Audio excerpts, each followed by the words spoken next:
Welcome to Imaginary Lands, the works of award-winning author and storyteller Bobby Pell. Today's selection, Celtic Voices, Inspirational Monologues for Sacred Storytelling and Dramatic Readings, shares the events of the lives of 7 Celtic saints, their legends, their deeds, and their wondrous lives. Dedication.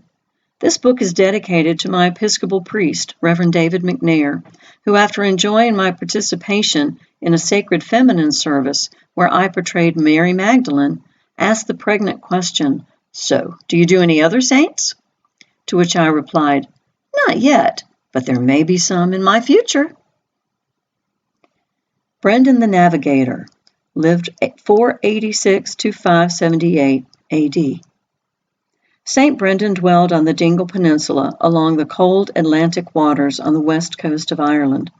As a boy, it was prophesied for him to venture west, so following monastic studies, he boarded a small, single-masted curragh, or wooden boat, along with several brethren in search of the Isle of Paradise, so that men may believe in the wonders of God. He traveled for 7 years, encountering sea monsters, griffins, ageless men, and birds that could speak. His request to locate the Isle of Paradise was granted, so upon returning home, he lived out the rest of his days on Dingle, where he established studies at the Clonfert Monastery. Bridget of Kildare lived 452 to 524 AD. Bridget of Kildare, considered by some to be an incarnation of the goddess Bridget. The two women shared such qualities as poetry, smithcraft of the hearth, imagination, and healing. As a babe in the womb, then later in the cradle, the element of fire showed itself to be significant and remained so throughout her life. Her legends of creating abundance out of scarcity relate to specific incidents with milk, cows, bacon, wine, and even land. To the ancient Celts, they also believed her to be the foster mother of Christ, having been miraculously spirited away on the eve of Christ's birth and attended Mary as a midwife.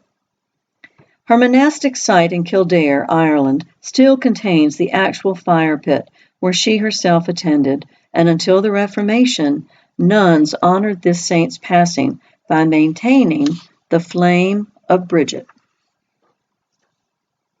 David of Wales lived 520 to 589 AD. David represents a man in close connection with nature, especially the element of water, having been birthed near the sea.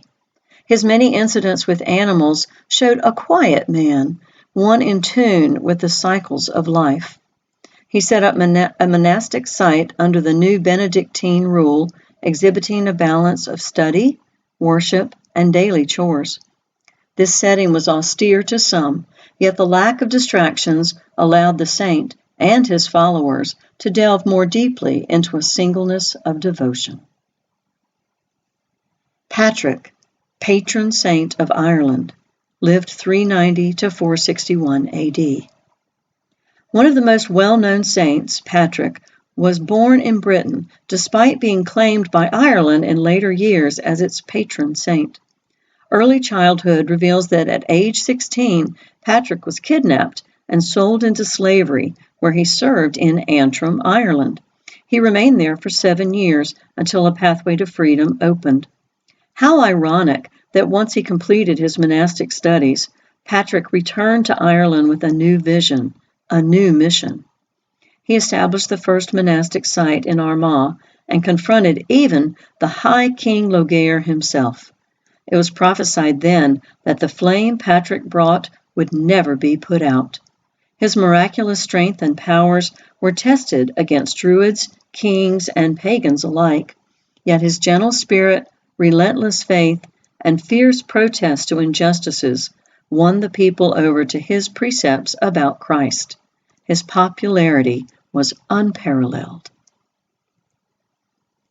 Julian of Norwich, 1342 to 1412 AD. Julian of Norwich, early anchoress of the Roman Church, revealed a singular dedication to sharing her visions and near-death experiences with the world. At the age of 30, she prayed to know the bodily pains of Christ, to become so ill she teetered on the brink of death in order to be purged, then healed, and last, to be given the gifts of contrition, compassion, and steadfast longing for God. Her wishes were granted, so during her illness she was gifted 16 visions, or showings as she called them, where she came to know the reality of Christ's passion, his pain on the cross, the blessed assurance of divine love. She is known for the overarching ideal that all shall be well. Kieran of Glendalough, 498 to 612 A.D. Kieran was an unlikely monk, a nobleman born in the royal line of the kings of Leinster. Yet even at his birth, angelic lights surrounded the babe to alert the parents that he was special. The blackbird became his totem animal as the songbird welcomed the lad into the world. Education began at the age of 7 with 3 different monks who, as years passed, commented on the serious nature of the boy and his facility for learning. After completing his studies, Kieran set off alone into the Wicklow Mountains, where he stayed in the lovely valley between 2 lakes, Glendalough. Due to his gentle nature, Kieran was often seen in the company of animals such as otters, blackbirds, and deer. It is here that he experienced angelic visitations, the kindness of farming neighbors, and soon students who wished to learn the mysteries he uncovered through meditation.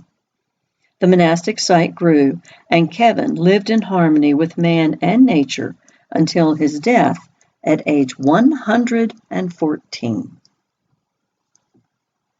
Kieran of Kilmainham lived 512 to 544 A.D. Kieran was a man with vision, reared in the tradesman line yet educated through his mother's side, whose grandmother was a bard, poet, and historian. Kieran's earliest miracle occurred when he took a cow with him as tuition to study in Clonard with St. Finian. The cow, newly mothering a calf, separated from her youngster only after Kieran drew a line in the sand with his staff. The cow remained with Kieran for the rest of her days, even serving him in death by the use of her hide for a psalter or book covering. Kieran traveled to the Aran Islands, where he studied under St. Edna, learning much about healing from the holy well located there. Once completing his studies, he founded his own monastery at Clonmacnoise, later known as the First University of Ireland. Based along the banks of the River Shannon, this ideal setting housed an entire community of believers, along with a nunnery. He was often likened to the character of Jesus by those who knew his gentle nature and giving compassion. Kieran died in his 30th year of the Yellow Plague, just as the monastery was growing, yet his vision grounded the way for many pilgrims over the years to come. Mary Magdalene. The complexities of identity surrounding Mary Magdalene proved challenging from both spiritual and storyteller perspectives. Reverend David McNair, after viewing my monologue presentation about the life of this controversial biblical character, stated, "Bobby is a gifted performer and storyteller who, in her presentation of St. Mary Magdalene at our church, moved Mary off the flat page of ancient scripture, breathing her to life with passion, complexity, intrigue, and faith. Bobby's embodiment of Mary Magdalene was stirring and lit up our congregation with laughter, delight, and new awareness of this inspiring first apostle to the apostles."